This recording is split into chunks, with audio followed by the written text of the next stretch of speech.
miembro de esta familia sin censura, junto a Félix Santana Ángeles y Miguel Ángel Alvarado, publicaron el libro La guerra que nos ocultan, la historia de una de las mayores conspiraciones de violencia y corrupción en el México actual. Y creo que en este momento histórico es importante hablar de eso, que nos ocultaron, que nos ocultan y que pretenden seguirnos ocultando.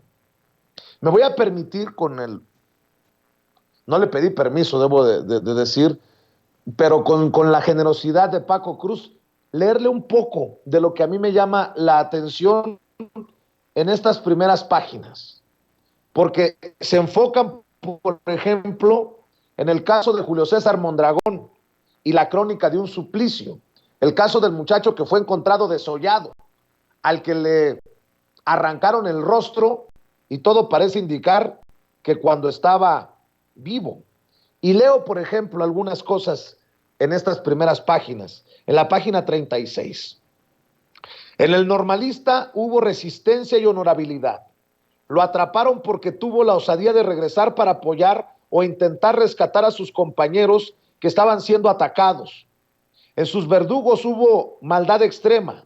Su ejecución es una enorme tragedia. Homicidio calificado, dicen las autoridades, pero no lo resuelven. Crimen de lesa humanidad, advierten la familia, Ayotzinapa, organizaciones no gubernamentales, periodistas independientes, el resto de México. Y las pruebas empiezan a salir, acusan las vejaciones a este joven de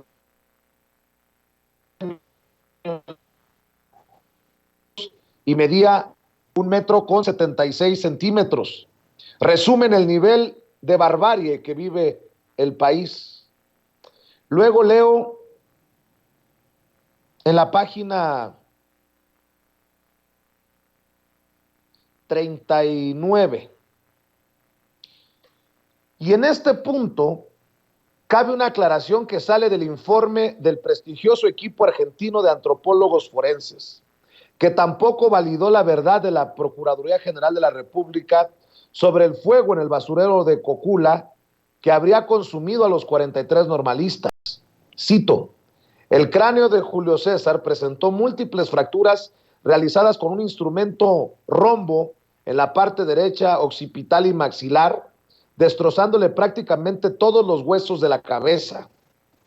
También presentó marcas de colmillos de animales en la mandíbula y cervicales, lo que para la PGR representaría una, entre comillas, ventaja, ya que al haber sido devorado por animales, la muerte no se vincularía con grupos del crimen organizado, ni con la desaparición de los 43 normalistas, ni con el asesinato por arma de fuego de sus otros dos compañeros.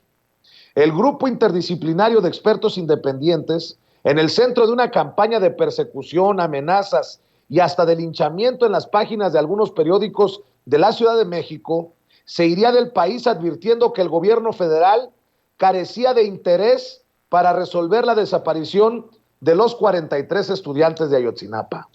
Un libro que se publicó en 2016, lo leo y se me eriza la piel. Y para hablar de esta operación de Estado en tiempos de Peña Nieto para abajo, para tergiversar, ocultar, mentir sobre lo ocurrido a los 43 normalistas de Ayotzinapa. Saludo al maestro Francisco Paco Cruz. Mi querido Paco, está cabrón, es lo que puedo decir, está muy fuerte, muy cabrona esta situación, luego del tercer informe de los miembros del grupo interdisciplinario de expertos independientes y con documentos como el libro que ustedes publicaron desde el 2016, Paco. Pues mira, Vicente, el tercer informe del GIEI es verdaderamente como para hacer de la clase política de esa época, encabezada por Peña Nieto y por personajes como Jesús Murillo Caram o Miguel Ángel Osorio Chong, es para hacerlos el hazmerreír. Y sería, si no fuera por lo delicado que es el tema, mira, vamos solo a ponerlo por partes. ¿Por qué hay bases y hay elementos, indicios y pruebas para afirmar que fue el Estado. Eso es lo primero. Mira, desde 1982, el ejército mexicano controla todas las comunicaciones de las policías, además de las propias, claro está, ¿sí? Antes de 82, mira, ya controlaban parte de esas telecomunicaciones policíacas y militares. Controlaban, por ejemplo, todas las comunicaciones del Estado Mayor Presidencial, la segunda y la quinta sección que eran responsables de las rutas del presidente y los personajes distinguidos. Tenían, por ejemplo, la frecuencia 4, que la controlaban con mano de hierro. Y hablo de frecuencias policíacas, no estoy hablando de la militar. La controlaban. Ellos sabían a quién darle entrada y tenían una especial para los altos mandos, con un representante siempre del presidente de la República en turno. Luego, mira, en 1982 empezó el ejército, no la policía. La policía no tiene nada que ver. El ejército empezó a separar todas las frecuencias de comunicación policial, siempre las controlaron. Así, en el 82 cambiaron de la central de radio a centro de operaciones policíacas, o COP, como se llamaban, controladas por el ejército con un representante del presidente de la República. Y luego, mira, crearon, de los COP, creó el ejército los C1, C2, C3, 4, hasta C6 hay hoy, ¿sí? ¿Qué controlan? Toda la inteligencia que se mueve en las principales ciudades de los estados. Ellos controlan todas lo que se mueve. Mira, son centros con la tecnología, centros de cómputo, calidad, comando y comunicación. En otras palabras, son los espías tecnológicos de las ciudades. Todas las cámaras que hay en las ciudades grandes, o C5, como se llaman ahora, C4, C5 y C6, todas las controla el ejército. Todas a partir de 1982. Entonces, el día que desaparecieron, primero que cercaron y luego que desaparecen a los estudiantes de Ayotzinapa, el libro, La guerra que nos ocultan, documenta con nombre y apellidos qué militares estaban en el C4 de Iguala. Y eso necesariamente, primero lo tuvo que operar el mando del ejército, que era el capitán José Martínez Crespo. Él estaba a cargo de los grupos militares del 27 Batallón de Infantería que controlaban prácticamente a los estudiantes. ¿Y él quién es? Pues el capitán Martínez Crespo era parte de la inteligencia militar. Antes de llegar al 27 Batallón, él fue parte de la inteligencia militar que controlaban ¿desde dónde? Desde el campo militar número 1. Desde el campo militar número 1 necesariamente lo sabían. ¿Por qué? Porque tenían el control. Si apagaron las cámaras, si no funcionaba la mayoría, ellos son responsables. El ejército no recibe órdenes de nadie más que de su comandante supremo. ¿Y quién era su comandante supremo? Enrique Peña Nieto. Mira, el capitán José Martínez Crespo por mucho tiempo perteneció al agrupamiento especial de búsqueda de la policía militar. ¿Y qué hace ese agrupamiento, ese grupo especial? Busca guerrilleros, busca insurgentes, infiltra escuelas, infiltra movimientos sociales. Entonces, ellos tenían el control del C4 de Iguala, sabían lo que estaba pasando. Si lo apagaron, ellos son responsables, pero solo reciben órdenes ¿de quién? Del presidente y después del secretario de la Defensa Nacional.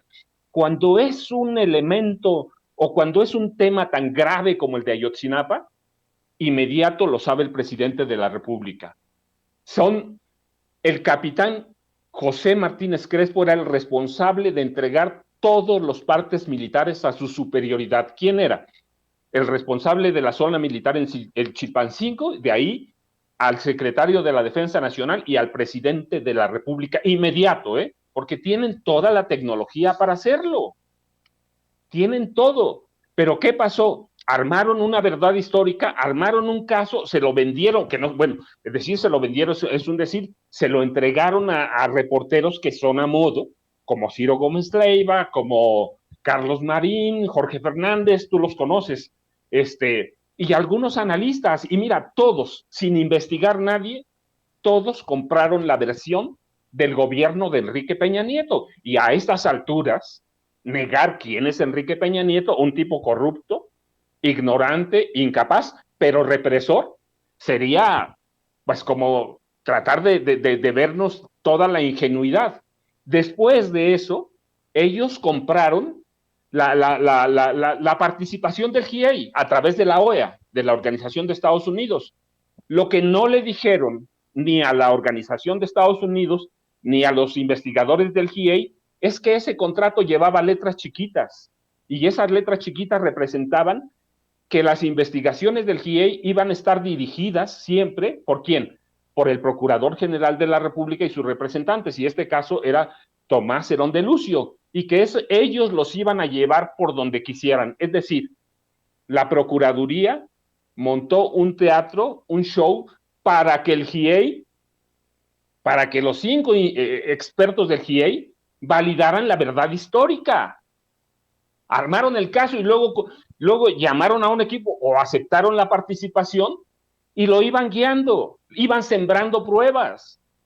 No importa, los $2 millones que le dieron al grupo para sus gastos, pues era para guiarles la investigación, para que nadie dijera nada.